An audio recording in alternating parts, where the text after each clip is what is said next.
सर्वमंगले मंगलाय शिवे सर्वार्थ साधिके षड्त्रांबिके गौरी नारायणी नमस्तुते। श्री अर्गला स्तोत्र। घर के दरवाजे पर लगाई जाने वाली सांकल या कुंडी को संस्कृत में अर्गला कहते हैं। बिना संकल को खोले कोई अंदर प्रवेश नहीं कर सकता। ठीक उसी उद्देश्य और इस स्तोत्र का है।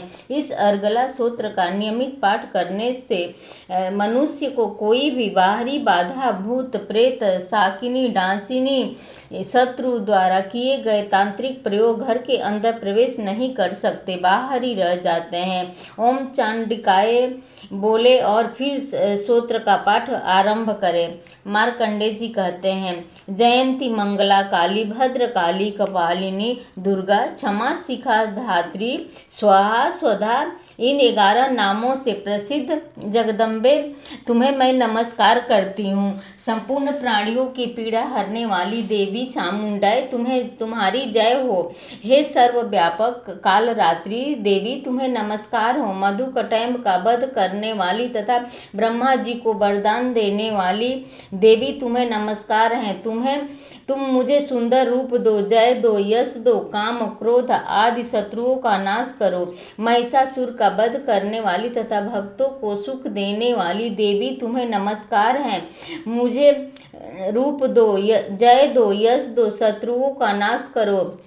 शुंभ और निशुंभ तथा धूम्रलोचन का नाश करने वाली देवी मुझे रूप दो, जय दो, यश दो, शत्रुओं का नाश करो। सौभाग्य प्रदान करने वाली देवी मुझे रूप दो, जय दो, यश दो, शत्रुओं का नाश करो। हे देवी तुम्हारे रूप और चरित्र अतीय हैं, तुम समस्त शत्रुओं का नाश करने वाली हो। मुझे रूप दो, जय दो, यश दो, शत्रुओं का नाश करो। पाप नाशक चंडिके जो भक्ति पूर्वक तुम्हारे चरणों में सर्वदा मस्तक झुकाते हैं, उन्हें रूप दो, जय दो, यश दो और उनके शत्रुओं का नाश करो। रोगों का नाश करने वाली चंडिके जो भक्ति पूर्ण तुम्हारी स्तुति करते हैं, उन्हें रूप दो, जय दो, यश दो और उनके काम क्रोध आदि शत्रुओं का नाश करो। हे चंडिके जो निरंतर भक्ति पूर्वक तुम्हारी पूजा करते हैं, उन्हें रूप दो, जय दो, यश दो, उनके शत्रुओं का नाश करो। तुम्हें सौभाग्य, आरोग्य और परम सुख दो। रूप दो, जय दो, यश दो, मेरे शत्रुओं का नाश करो, मेरे बैरियों का नाश करो, जो मेरे बल और बुद्धि करो। रूप दो, जय दो, यश दो शत्रुओं का नाश करो। हे देवी मेरा कल्याण करो, मुझे उत्तम संपत्ति प्रदान करो। रूप दो, जय दो, यश दो, शत्रुओं का नाश करो। हे अंबिके देवता और असुर दोनों ही अपने माथे के मुकुट की मणियों की तरह तुम्हारे चरणों पर घिसते रहते हैं। तुम्हें रूप दो, जय दो, यश दो, शत्रुओं का नाश करो। हे मातेश्वरी अपने भक्त जनों को विद्वान, यश और लक्ष्यवान बनाओ तथा रूप दो, जय दो, यश दो और शत्रुओं का नाश करो। प्रचंड दैत्यों के अभिमान को चूर्ण करने वाली चंडिके तुम शरणागत के रूप में जय दो, यश दो और मेरे शत्रुओं का नाश करो। हे चार भुजाधारिणी परमेश्वरी चंद्रमुख ब्रह्मा जी आपका गुणगान करते हैं। मुझे रूप दो, जय दो, यश दो और शत्रुओं का नाश करो। हे देवी चंडिके भगवान विष्णु भक्ति पूर्वक तुम्हारी स्तुति करते हैं। मुझे रूप दो, जय दो, यश दो, मेरे शत्रुओं का नाश करो। पार्वती के पति महादेव जी द्वारा अतुल्य परमेश्वरी मुझे रूप दो, जय दो, यश दो, मेरे शत्रुओं का नाश करो। इंद्रदेव के द्वारा पुरित परमेश्वरी मुझे रूप दो, जय दो, यश दो, शत्रुओं का नाश करो। प्रचंड भुजदंडों वाली दैत्यों का घमंड चूर करने वाली अंबिके तुम अपने भक्तों को सदा असीम आनंद प्रदान करती हो।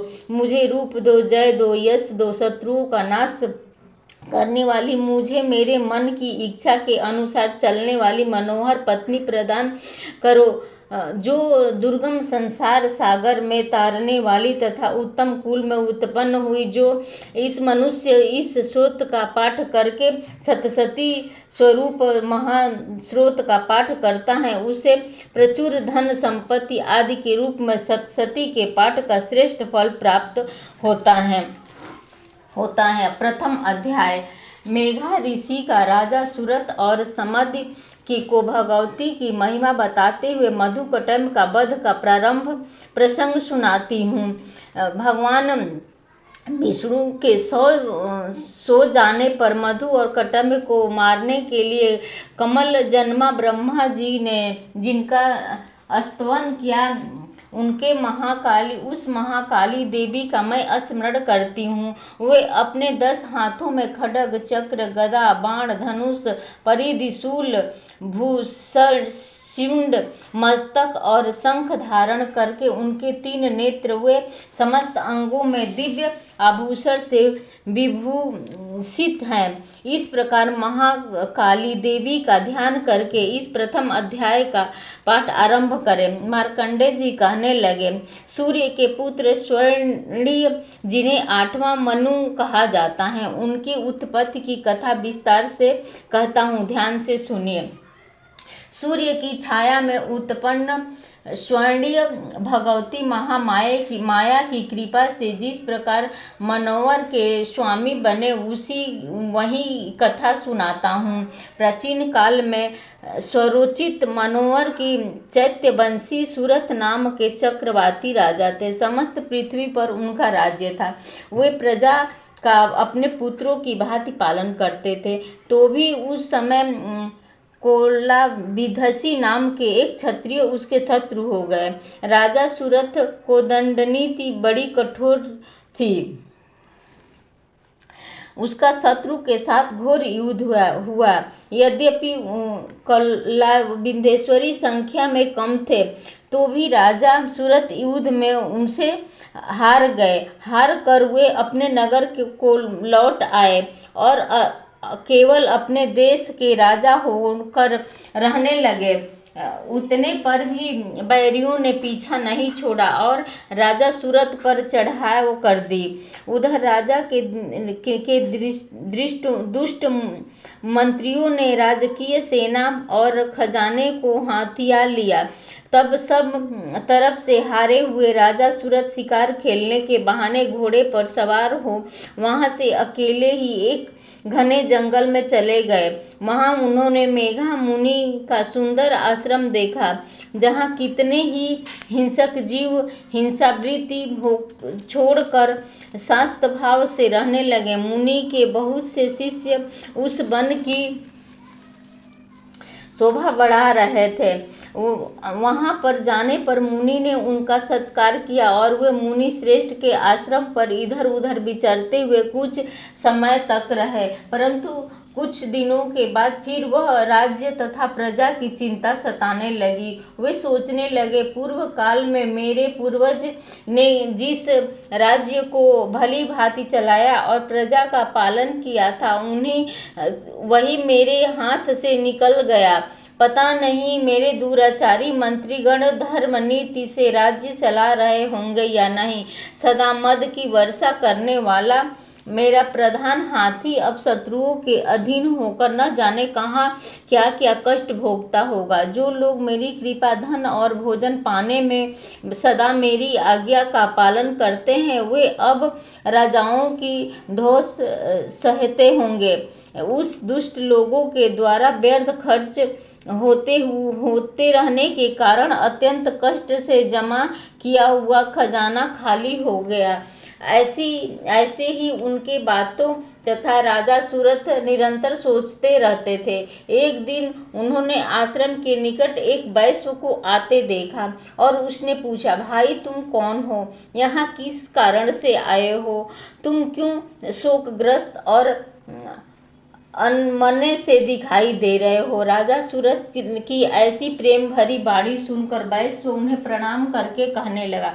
वैश्य बोला, राजन, मैं धनवान कुल में उत्पन्न एक वैश्य हूँ। मेरा नाम समाधि है। मेरे दुष्ट स्त्री पुरुष ने धन के लोभ में मुझे घर से बाहर निकाल दिया है और मेरा धन छीन लिया है। मैं इस समय धन, स्त्री और पुत्रों से वंचित हूँ। मैं अकेला दुखी होकर वन में चला आया। यहाँ रहने के कारण मेरे पुत्र, स्त्री और स्वजन किस हाल में है मुझे पता नहीं है। इस समय घर में वे कुशल से रहते हैं अथवा उन्हें कोई कष्ट है। वे मेरे पुत्र कैसे कैसे हैं? क्या वे सदाचारी अथवा दुराचारी हो गए हैं? राजा ने पूछा, जिस स्त्री पुत्र आदि ने तुम्हारा धन संपत्ति छीन कर तुम्हें घर से निकाल दिया है, उनके प्रति तुम्हारे चित्त में इतना स्नेह का बयान क्यों हो रहा है? वैश्य बोला, आप मेरे विषय में जैसे बात करते हैं वह वास्तव में ठीक है, किंतु क्या करूं, मेरा मन निष्ठुर नहीं हो पाता।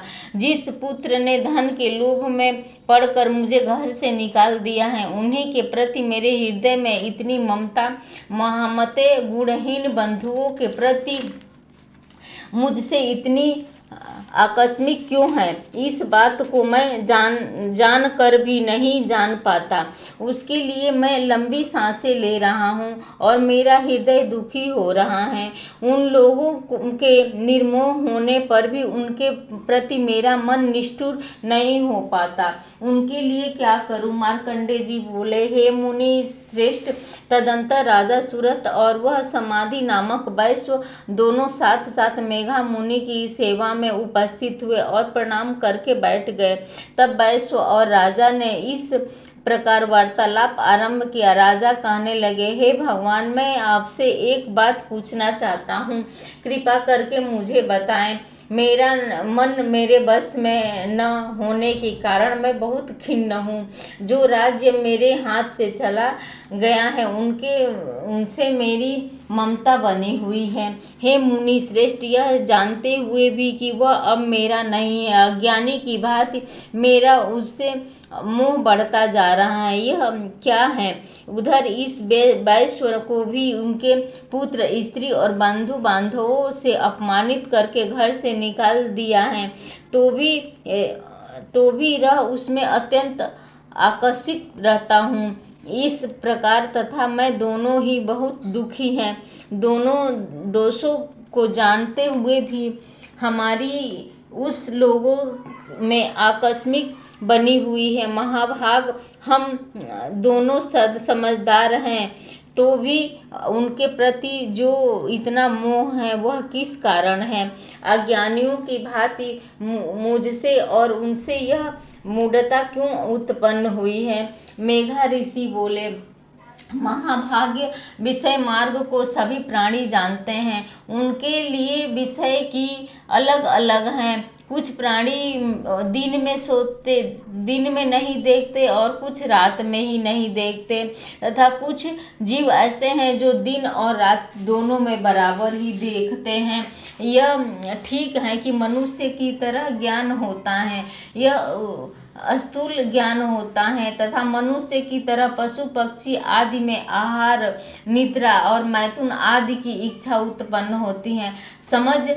होने पर भी उन पक्षियों को देख यह स्वयं भूखे होते हैं, फिर भी मोहवश बच्चों की चोंच में कितने चाव से अन्न के दाने डाल रहे होते हैं। इसी प्रकार मनुष्य समझदार होते हुए भी वृद्धा अवस्था में हमारा पालन पोषण करने के लिए इससे पुत्रों की अभिलाषा करते हैं। क्या तुम यह नहीं देखते कि पुत्र आदि उनका भरण पोषण नहीं करें, फिर तो माता पिता तो कहते हैं कि क्योंकि सृष्टि को जीव रखने के लिए वंश परंपरा चलती है। इस उद्देश्य से भगवती महामाया ने समस्त जीवों को मोह के गहरे गर्त में गिरा दिया है। इसलिए इससे आश्चर्य नहीं करना चाहिए। जगदीश्वर भगवान विष्णु की योग्य निद्रा जो भगवती महामाया है, उन्हीं के यह जगत मोहित हो रहा है। वे भगवती देवी ज्ञानियों के चित्त को भी बलपूर्वक खींचकर मुंह में डाल देती हैं। उन्होंने इस संपूर्ण चराचर जगत को उत्पन्न किया है, तथा वे ही प्रसन्न होने पर मनुष्यों को मुक्ति के लिए वरदान देती हैं। वही विद्या, संसार बंधन और मोह को हेतु भूता सनातनी देवी तथा संपूर्ण ईश्वरों को भी अधीश्वरी है। राजा ने पूछा, भगवान ने तुम जिन्हें आप महामाया कहते हैं, वे देवी कौन है? ब्राह्मण वे कैसे उत्पन्न हुई हैं? उनका स्वभाव कैसा है? कैसा स्वरूप है और किस प्रकार उनका प्रादुर्भाव हुआ है, वह सब आपके मुंह से सुनना चाहता हूँ।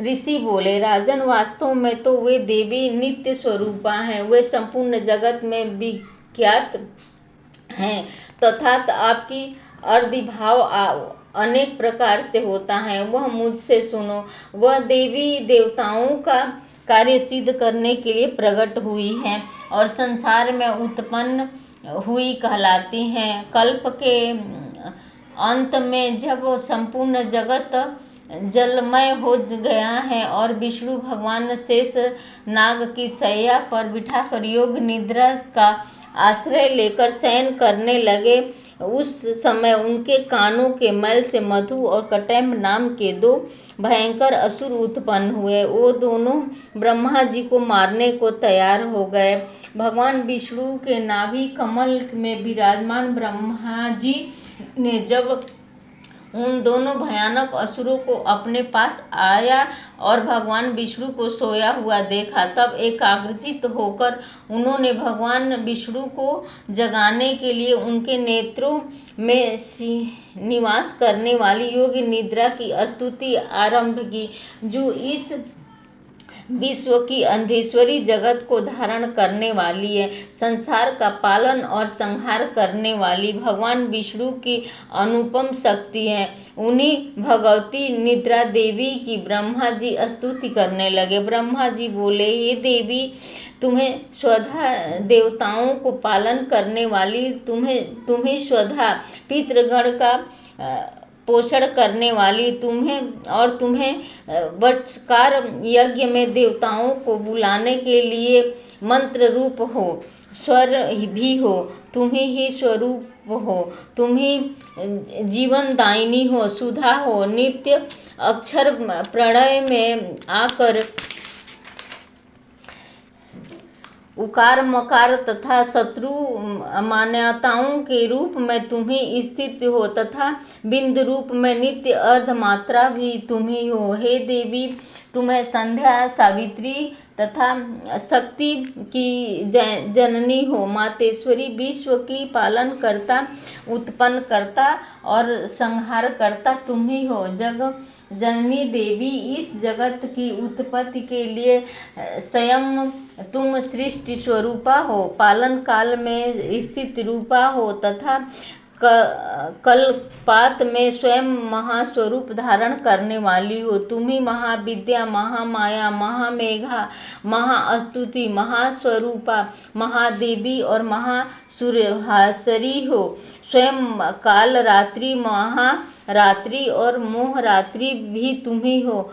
तुम्ही श्री, तुम्ही सी ईश्वेश्वरी तुम्ही हो। तुम्ही बोध स्वरूपा बुद्धि हो। लज्जा, पुष्टि, शांति और क्षमा भी तुम्ही हो। तुम खड्ग धारिणी, शूल धारिणी, घोर रूपा तथा गदा, चक्र और धनुष धारण करने वाली हो। बाण, भूषंडी और परिग, ये सभी तुम्हारे अस्त्र हैं। तुम्हें ही स्वधा सौभाग्य, सुंदर पदार्थों में भी परम सुंदरी हो, पर और आप सबसे पर रहने वाली परमेश्वरी हो।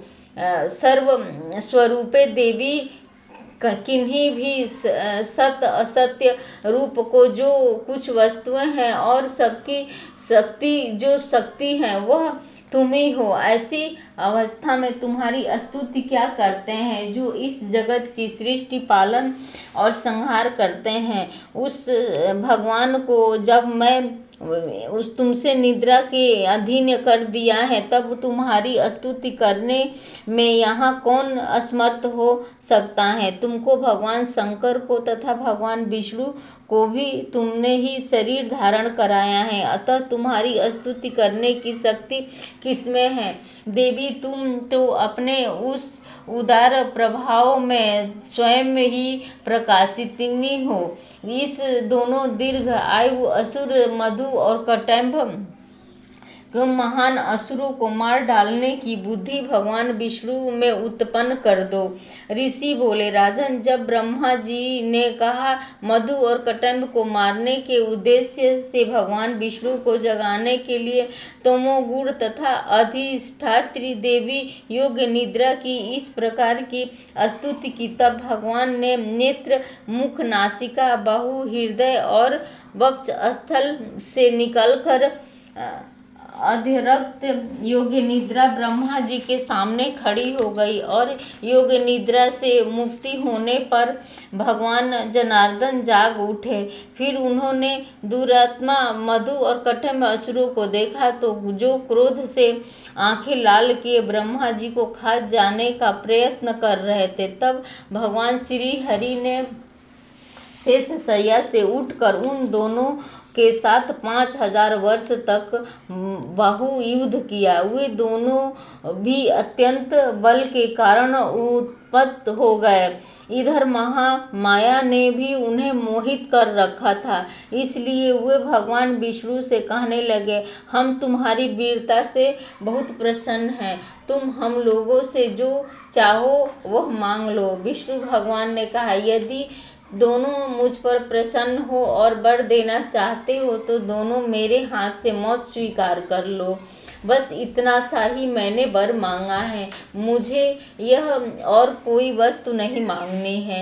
ऋषि बोले, भगवान विष्णु की यह बात सुनकर दोनों असुरों ने महान आश्चर्य में पड़ गए। वे आसपास में कहने लगे, हम ठगे हुए हैं। तब उन्होंने चारों ओर से दृष्टि दौड़ाई तो उन्होंने संपूर्ण जगत में जल ही जल देखा।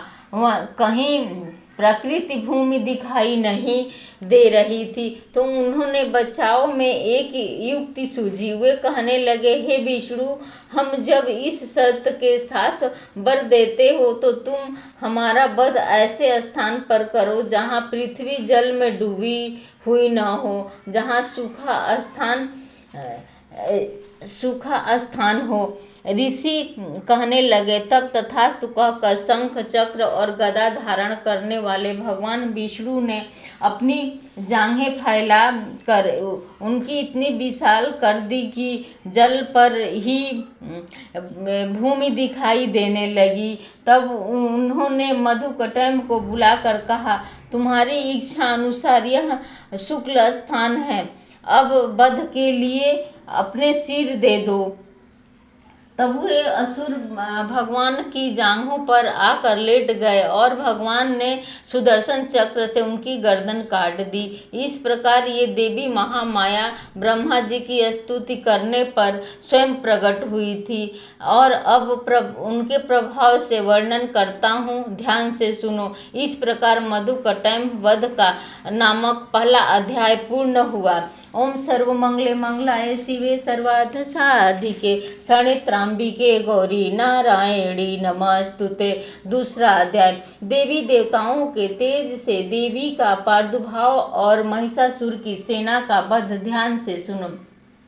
मैं कमल के आसन पर बैठी हुई हूँ। प्रसन्न मुख वाली महिषासुर मादिनी भगवती महालक्ष्मी का भजन करता हूँ, जो अपने हाथों में अक्षत माला, फरसा, गदा, बाण, वज्र, पद्म, धनुष, कुंडिका, दश शक्ति, खड्ग, ढाल, शंख, घंटा, मधुपात्र, शूल, पाश और चक्र धारण करने वाली इस प्रकार की देवी का ध्यान करके द्वितीय अध्याय का पाठ आरंभ करें। ऋषि बोले, पूर्व काल में देवी देवताओं और असुरों में पूरे 100 वर्ष तक घोर युद्ध हुआ था। उसने असुरों का स्वामी महिषासुर था और देवताओं के नायक इंद्र थे। इस युद्ध में देवताओं की सेना महाबली दैत्य से हार गई थी।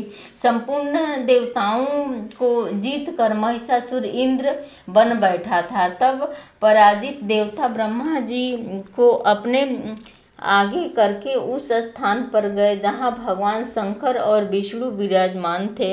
देवताओं ने महिषासुर के पराक्रम तथा उनकी अपनी पराजय का पूरा वृतांत अथवा दोनों देवस्वरों को यह कह सुनाया। देवता बोले, भगवान महिषासुर सूर्य, इंद्र, अग्नि, वायु, चंद्रमा, यम, वरुण तथा सभी देवताओं के अधिकार छीनकर स्वयं ही उसका अधिष्ठान बन बैठा है। उनके समस्त देवताओं को स्वर्ग से निकाल दिया है। अब वे मनुष्य की भांति पृथ्वी पर विचरते हैं। दैत्यों की यह सारी करतूत हमने आप लोगों से कह सुनाई। अब आपकी शरण में आए हैं, ये उसके वध का कोई उपाय कीजिए। इस प्रकार देवताओं के वचन सुनकर भगवान विष्णु और शिव की भवें क्रोध से तन गई। तब अत्यंत क्रोध में भरे हुए विष्णु के मुख से एक महान तेज प्रकट हुआ। इसी प्रकार ब्रह्मा, शंकर तथा इंद्र आदि देवताओं के शरीर से भी बड़ा भारी तेज निकला। वह सब मिलाकर एक हो गया। महान तेज एक वह पुंज जलते हुए पहाड़ सा जान पड़ता था। देवताओं ने देखा कि उनकी ज्वालाएं संपूर्ण दिशाओं में व्यक्त हो रही हैं। संपूर्ण दिशाओं में शरीर से प्रकट हुए तथा उनके तेज की कहीं तुलना नहीं थी। एकत्रित होने पर वह एक नारी के रूप में आ गया और उनके प्रकाश से तीनों लोग प्रकाशवान हो उठा। शंकर भगवान का जो तेज था उससे उस देवी का मुख प्रकट हुआ। यम राज के तेज से उस देवी में बाल निकल आए। श्री विष्णु जी के तेज से उनकी भुजाएं उत्पन्न हुई। चंद्रमा के तेज से उनके दोनों अस्तर, इंद्र के तेज से कटि प्रदेश, वरुण के तेज से जंघा और पिंडी तथा पृथ्वी के तेज से निस्तम भाग प्रकट हुआ। ब्रह्मा जी के तेज से दोनों चरण और सूर्य के तेज से उनकी उंगलियां बनी। वसुओं के तेज से हाथों में उंगलियां और कुबेर के तेज से नासिक प्रकट हुई। उनके दांत प्रजापति के तेज से तथा तीनों नेत्र अग्नि के तेज से प्रकट हुए। उनकी भवें संध्या के तथा कान वायु के तेज से उत्पन्न हुए। इसी प्रकार उनकी अन्य देवगणों के तेज से भी वे कल्याणमयी देवी का अर्धिभाव उत्पन्न हुआ। समस्त देवताओं के तेज से पुंज से प्रकट हुई देवी को देख कर महिषासुर के सताए हुए देवता बहुत प्रसन्न हुए।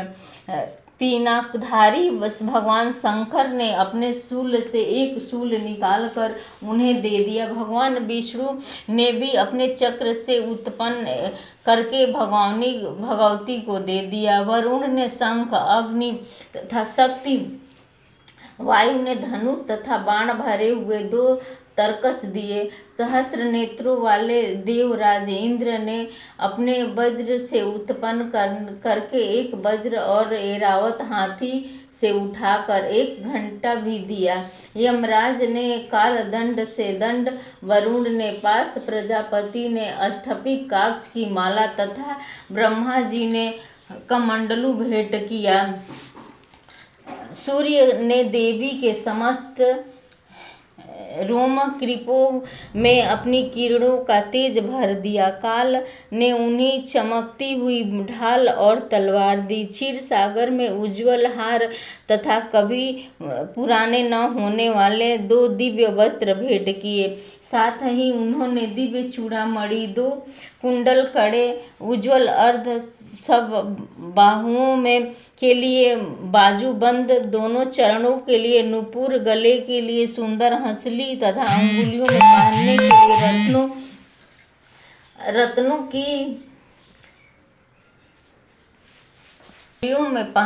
के लिए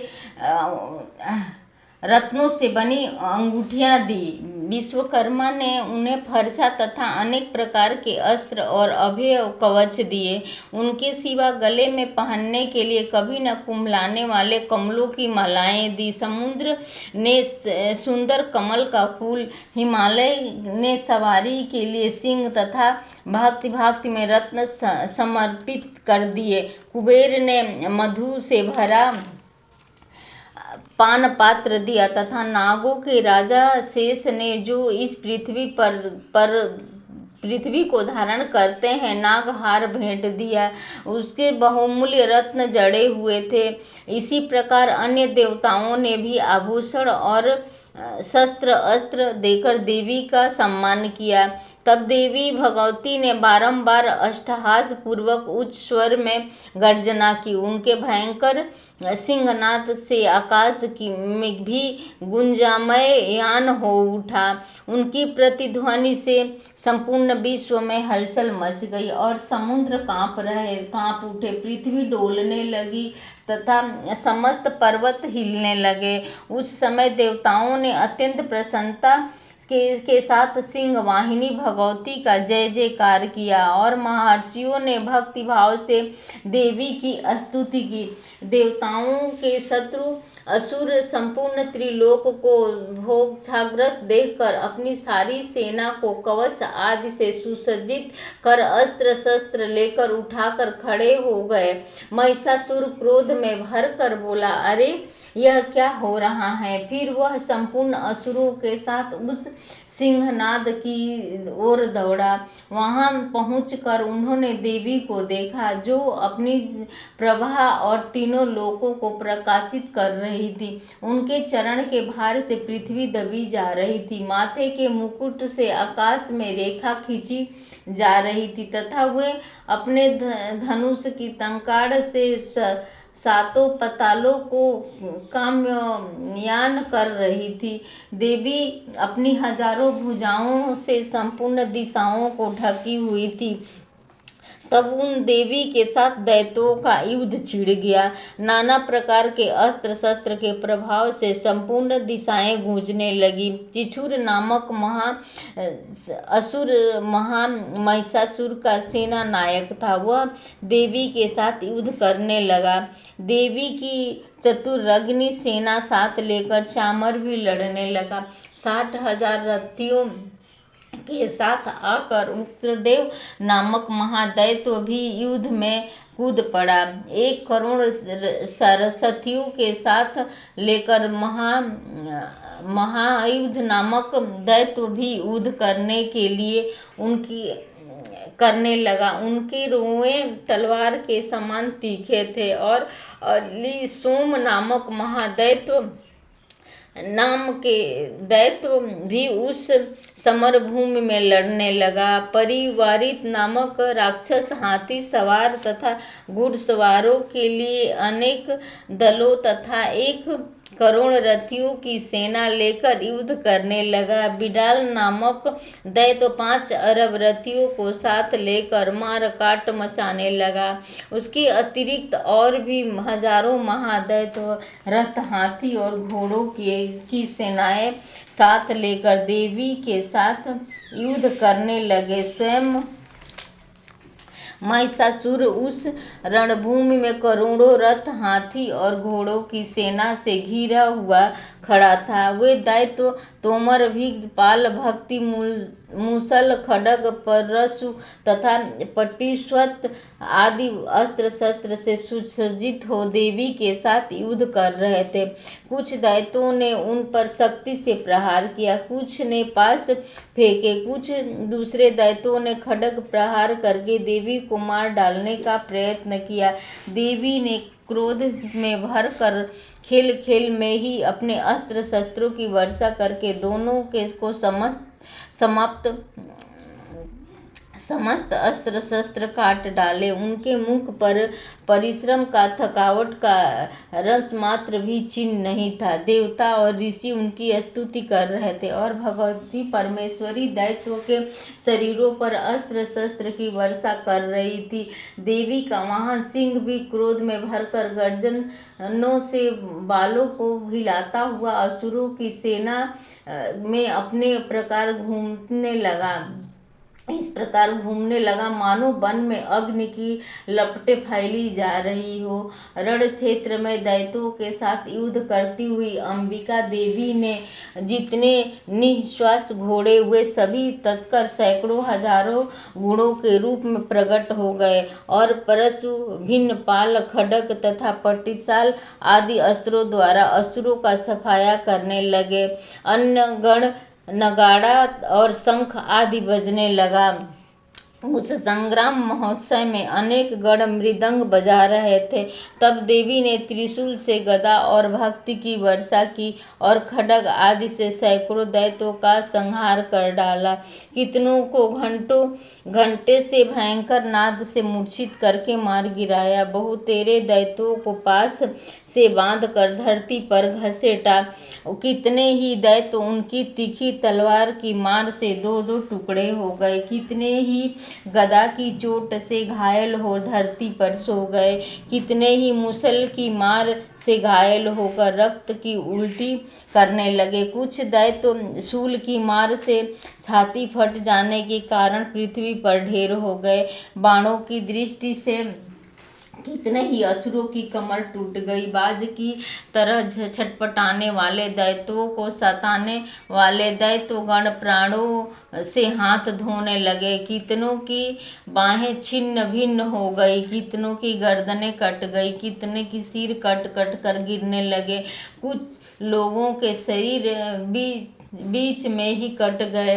कितने ही असुर की जांघें कट गई तो पृथ्वी पर गिर गए।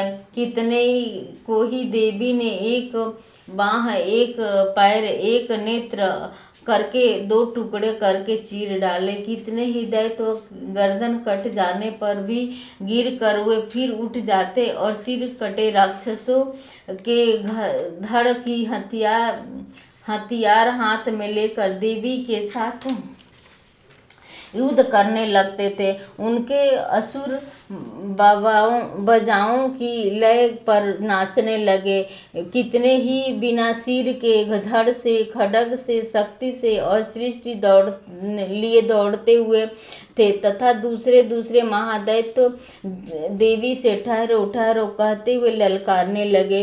जहाँ वह महायुद्ध था वहाँ की धरती देवी के गिराए हुए रण, हाथी, घोड़े तथा असुरों की लाशें से ऐसी पट गई कि जहाँ चलना फिरना असंभव हो गया। दैत्यों की सेना के हाथी, घोड़े और असुरों के शरीरों में इतनी अधिक मात्रा में रक्तपात हुआ कि वहाँ उनकी नदियाँ बहने लगी। जगदम्बा ने असुरों की विशाल सेना को क्षण भर में नष्ट कर दिया। ठीक उसी तरह जैसे घास और लकड़ी के भारी ढेर को आग कुछ ही क्षणों में जलाकर राख कर देती है। देवी का सिंह भी गर्दन वालों को फटकार कर जोर जोर से गर्जना करता हुआ दैत्यों के शरीरों को मानो उनके प्राण चूस रहा हो इस प्रकार घूमने लगा। वहां देवी के गणों ने उन महाअसुरों के साथ ऐसा युद्ध किया जिससे देवतागण प्रसन्न होकर आकाश में फूलों की वर्षा करने लगे। महिषासुर सेना का वध नामक दूसरा अध्याय संपूर्ण हुआ। बोली बोली दुर्गा माता की जय। ओम सर्व मंगले मंगलाय शिवे सर्वार्थ साधिके शरण्ये गौरी नारायणी नमस्तुते। तीसरा अध्याय सेनापतियों सहित महिषासुर का वध ध्यान से सुनो। जगदम्बा के श्री अंगों की कांति उदय काल के संग्रमों सूर्य के समान वे लाल रंग की रेशमी साड़ी पहने हुए उनके गले में मुंडमाला शोभा पा रही थी। दोनों अस्त्रों पर चंदन का लेप लगा हुए कर कमलों में पालिका विद्या और अभय तथा वर नामक मुद्राएं धारण किए हुए हैं। तीनों लोकों में सुशोभित मुखर दिव्य की बड़ी शोभा हो रही थी। ऐसी देवी को मैं भक्ति पूर्वक प्रणाम करती हूँ। इस प्रकार देवी के स्वरूप का ध्यान करते हुए तीसरे अध्याय का पाठ प्रारंभ करना चाहिए। ऋषि बोले, दैत्यों की सेना को इस प्रकार तहस नहस देखते हुए दैत्य सेना चिछुर क्रोध में भरकर स्वयं ही अंबिका देवी से युद्ध करने के लिए आगे बढ़ा। उसने रणभूमि में देवी के ऊपर इस प्रकार बाणों की वर्षा की जैसे बादल मेरु पर्वत के शिखर को पानी की धार बरसा रहा हो। तब देवी ने अपने बाणों से उसके बाण समूह को काट कर उनके घोड़े पर सारथी को भी मार डाला, साथ ही उनके धनुष तथा अत्यंत ऊंची ध्वजा को भी काट गिराया। धनुष कट जाने पर उनके अंगों को अपने बाणों से बीग डाला। धनुष, रथ, घोड़े और सारथी के नष्ट हो जाने पर वह असुर ढाल और तलवार लेकर पैदल ही देवी की ओर दौड़ा। उनके पैनी धार वाली तलवार से सिंह के मस्तक पर चोट करने वाली देवी को बाएं भुजा में बड़े वेग से प्रहार किया। वे राजन देवी की बाहों पर पहुंचते ही तलवार टूट गई। फिर वो तो क्रोध से लाल लाल आंखें करके उस राक्षस ने शूल हाथ में लिया और उस भद्रकाली के ऊपर चलाया। वह शूल आकाश में गिरते हुए सूर्यमंडल की भांति चमक उठा। उस शूल को अपनी ओर आते देख देवी ने अपना शूल चलाया। उस राक्षस के शूल से सैकड़ों टुकड़े हो गए। साथ ही महादैत्य चिछुर की भी धज्जियां उड़ गई, उनके प्राण पखेरु निकल गए। महिषासुर के पराक्रम सेनापति चिछुर के मर जाने पर देवताओं को सताने वाला चामर नामक दैत्य हाथी पर चढ़कर आया। उसने भी देवी के ऊपर शक्ति का प्रहार किया, किंतु जगदम्बा ने उसे अपने हुंकार से ही आहत कर निष्प्रभाव करके तत्काल ही भूमि पर गिरा दिया। शक्ति टूटकर गिरी हुई देख चामर को बड़ा क्रोध हुआ। उसने शूल चलाया, किंतु देवी ने भी उसे अपने बाणों द्वारा काट डाला। इतने में ही देवी का सिंह उछल कर हाथी के मस्तक पर चढ़ गया और उस दैत्य के साथ खूब जोर लगाकर महायुद्ध करने लगा। वे दोनों लड़ते लड़ते हाथी से पृथ्वी पर आ गए और एक दूसरे पर खड़े होकर भयंकर प्रहार करते हुए लड़ने लगे। तब सिंह बड़े वेग से ऊपर को उछला और उधर से गिरते हुए उसने पंजों की मार से चामर का सर धड़ से अलग कर दिया। इसी प्रकार उदग्र की शिला और वृक्ष आदि की मार कर रणभूमि में देवी के हाथ से मारा गया तथा कराल भी दांतों, मुक्कों और थप्पड़ों की चपेट में धराशायी हो गया। क्रोध में भरी हुई देवी ने गदा की चोट से उद्धारित कर कचूमर निकाल दिया। बिनिपाल से वाक्यकल तथा बाणों से त्राम और अधग्य हो मौत के घाट उतार दिया। तीनों नेत्रों वाली परमेश्वरी ने त्रिशूल से उग्रवीर्य तथा महाहनु नामक दैत्य को मार डाला। तलवार के प्रभाव से विधाल के सिर को धड़ से अलग कर दिया। दूधर इन दोनों को भी अपने बाणों से लोक भेज दिया। इस प्रकार अपनी सेना का संहार होता देख महिषासुर ने भैंस के रूप धारण करके देवी के गणों को त्रास देना आरंभ किया। किन्हीं को थुथुन से मार कर, किन्हीं को ऊपर खुरों से प्रहार कर, किन्हीं को पूंछ की चोट पहुंचाकर, कुछ को सिंहों से फाड़ कर, कुछ को बेग के, किन्हीं को सिंहनाद से, कुछ को चक्कर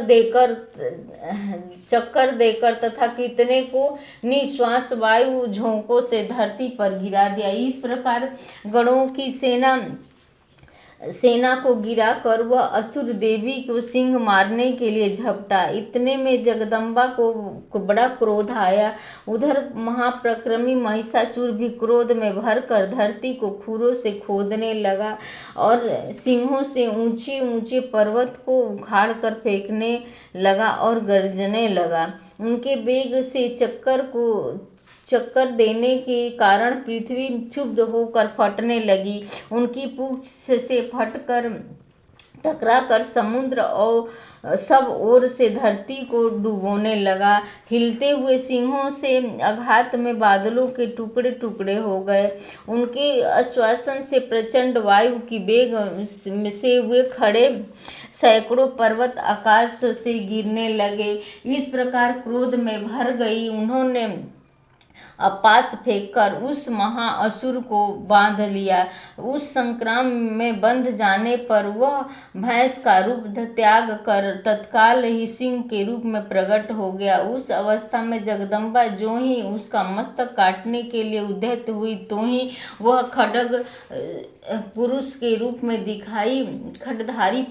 रूप में दिखाई देने लगा। तब देवी ने तुरंत ही बाणों की वर्षा करके ढाल और तलवार के साथ उस पुरुष को भी बींध डाला तथा दैत्यों के एक विशाल हाथी का रूप धारण कर लिया तथा अपनी सूंड से देवी ने विशाल सिंह को बींझने के लिए गरजने लगा। सिंह खींचते समय देवी ने तलवार से उसकी सूंड काट डाली। तब वह दैत्य पुनः भैंसों का शरीर धारण करके चराचर प्राणियों सहित तीनों लोकों को सताने लगा। तब क्रोध में भरी हुई जगदम्बा चंडिका बारंबार उत्तम मधु तथा पान करने और लाल आंखें करके हंसने लगी। उधर वह बल और पराक्रम के मद से उन्मत्त हुआ राक्षस गरजने लगा और अपने सिंहों से चंडी के ऊपर पर्वतों को फेंकने लगा। उस समय देवी अपने बाणों को उनके फेंके हुए पर्वतों को चूर्ण करती हुई बोली। उनका मुख मधु के मद से लाल हो रहा था और वाणी लड़खड़ा रही थी। देवी ने कहा, अरे मूढ़, तुम जब तक मैं जी भर कर मधुपान कर लूं तब तक तू क्षण भर के लिए खूब गरज ले। अब मेरे हाथ से यही तेरी मृत्यु हो जाने पर अब शीघ्र ही देवता भी गर्जना करेंगे। ऋषि बोले। ऐसा कहकर देवी उछली और उस महादैत्य के ऊपर चढ़ गई। उसने फिर पैर से उसे दबाकर उन्हें शूल से उसकी गर्दन पर प्रहार किया। उनके पैर से दबा होने पर भी महिषासुर अपने मुख से दूसरे रूप में बाहर निकलने का प्रयत्न करने लगा। अब आधे शरीर से ही वह बाहर निकल पाया था कि देवी ने उसे पराक्रम से रोक दिया। आधा निकला हुआ पर वह असुर देवी के युद्ध करने लगा। तब देवी ने अपनी तेज तलवार से उसका सर काट गिराया। फिर तो हाहाकार करती हुई दैत्यों की सारी सेना भाग गई और दैत्यों की प्रसन्नता का परवाह न रहा। देवताओं ने दिव्य महर्षियों के साथ दुर्गा देवी की स्तुति करने लगी। गंधर्वराज गायन करने लगे तथा अप्सराएं नाचने लगी। महिषासुर वध 3रा अध्याय समाप्त हुआ। ओम सर्वमंगले मंगलाय शिवे सर्वार्थ साधिके शरण्ये गौरी नारायणी नमस्तुते। मुझ पर दया करो जग जननी, सब अपराध क्षमा कर दो। शारदा माता बुद्धि दो, माँ लक्ष्मी भंडारे भर दो। वाहन विसर्जन पूजा कुछ भी करना जानू न, कर्म कांड भक्ति का मंत्र क्या यह मैं पहचानू न। मैं अपराधों सहित भवानी शरण आपकी आई हूँ। प्रगट गुप्त जो अवगन हो गई उन पर ध्यान न धरना। माँ पाठ चमन मैं करूँ तुम्हारी आश पूर्ण करना। माँ